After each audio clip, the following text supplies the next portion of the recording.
Well, hi there. Welcome back. Dan again from CleanGuru.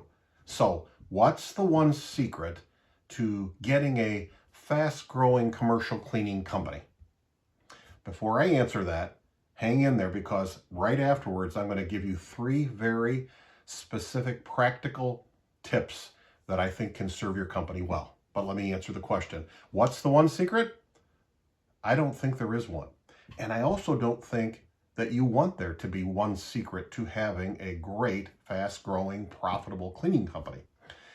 As my dad would say, if it was that easy, everyone would do it. Well, that's kind of right. I mean, if it's just one little thing you need to put in place, it's really not. I think if you talk to most successful cleaning companies, they'll tell you, boy, from marketing and selling and hiring and motivation and supervision, they put together lots of things that made a great offer to attract and keep building owners and managers wanting to be with them. So again, that's good news because I don't think you need to worry about that. There is not one secret, and I don't think you want there to be. But let me give you those 3 specific tips that I think you will find hopefully helpful. And maybe you've already implemented some of them. Here we go. The first one is trying to get recurring jobs versus one-time or periodic. You know, some companies can make a go of it doing construction cleaning jobs for a contractor and they're keeping busy. But I think for most companies, trying to go after recurring jobs twice a week, 3 days a week, 5 days a week, and building up a number of those that are recurring, that you can get a cleaner put in there and they're really getting along with the folks there and doing a good job cleaning, that's the way then you can build on that. Number 2, I didn't want to forget this. Right, you hold the contract versus just that you're doing subbing. There's a place for, I guess, doing some subcontracting for another cleaning contractor. If you're trying to get your foot in the door, trying to get some experience in cleaning, it can be okay, as long as you know you're making some money. But in general, you want to push for more organic accounts where you landed it, where you hold the contract with that building owner or manager. That's another big tip. And the third thing is, I have written down here, farm versus hunting.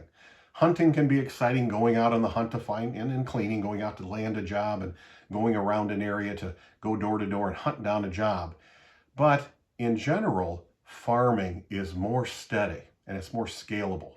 So again, the example is ourselves, hopefully you too, work out a plan of who's your target market.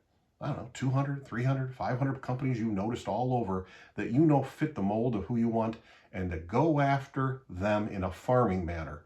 Talking to them, visiting them, sending them things, letters, stopping by, all kinds of methods of touch, keeping in touch with them, so that over time you find someday when they're a little frustrated with their current cleaning company, they call you.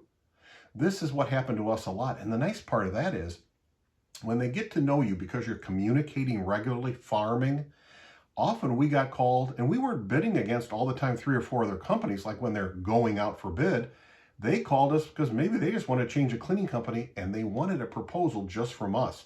Now we're not even really competing with many or any other cleaning contractors. They just wanted it from us. So long story short, there isn't one secret, but there's lots of strategies that if you put them together in your cleaning company, I think you'd be well rewarded and glad you did. Till next time, remember, you can do this. You really can.